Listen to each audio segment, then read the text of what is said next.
सर्वप्रथम जय श्री राम, जय बागेश्वर बालाजी सरकार, जय पैणा धाम। आप सभी पत्रकार बंधुओं का हृदय की गहराइयों से आभार व्यक्त करते हैं जो मेरी बात आम जनता तक पहुंचाने का कार्य कर रहे हैं।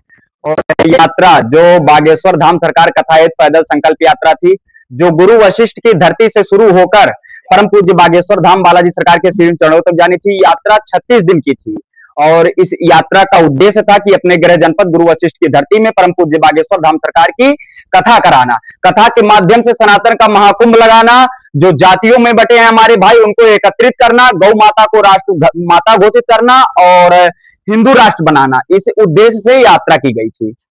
27 में महाराज जी की कथा को लेकर भी चर्चा हो रही है, क्या कुछ आश्वासन मिला और क्या तैयारियां? देखिए, इस संकल्प को महाराज जी ने बखूबी सुना और मैं परम पूज्य महंत राजू दास जी महाराज का हृदय की गहराइयों से आभार व्यक्त करता हूं, जो हमारे गुरुदेव हैं, कि उन्होंने हमारी बातों को एकदम अच्छे तरीके से महाराज जी के समक्ष रखा, मेरे तरफ से भी रखा गया कि इस उद्देश्य से हम आए हैं। उन्होंने आश्वासन नहीं वचन दिया है कि मैं आप बस्ती के प्रत्येक जनपदवासी करें भव्य और दिव्य तैयारी, बागेश्वर धाम से भी आएंगे बस्ती में मुग्दरधारी।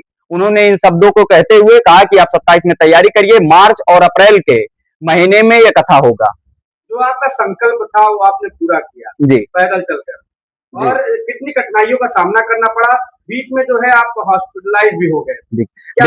देखिए जैसे हर अनंत काल मतलब जैसे हर उसमें है, जैसे हमारे ऋषि मुनि करते थे जब यज्ञ तपस्या, तो उसमें दुष्ट प्रवृत्ति के लोग आते थे। वही दुष्ट प्रवृत्ति के लोग हैं जो इस संकल्प यात्रा को कहीं ना कहीं बीच में व्यवधान पैदा करना चाहते थे, रोकना चाहते थे। इसी उद्देश्य के साथ ऐसी घटनाएं किए थे, ऐसा कृत्य किए थे। कितना समय लगा आपको पहुंचने में? 36 दिन जी, 36 दिन, लगभग 600 किलोमीटर की ये यात्रा थी। जब आपकी मुलाकात हुई बागेश्वर धाम महाराज जी से, तो क्या कहाँ से शुरू हुई बात? देखिए यात्रा तो मैंने बताया कि मैं ऐसे ऐसे यात्रा करके आ रहा हूँ। उन्होंने पूरी बात बखूबी तरीके से सुना और सारी चीजें बताएं। उन्होंने आश्वासन नहीं वचन दिया कि मैं करूंगा कथा।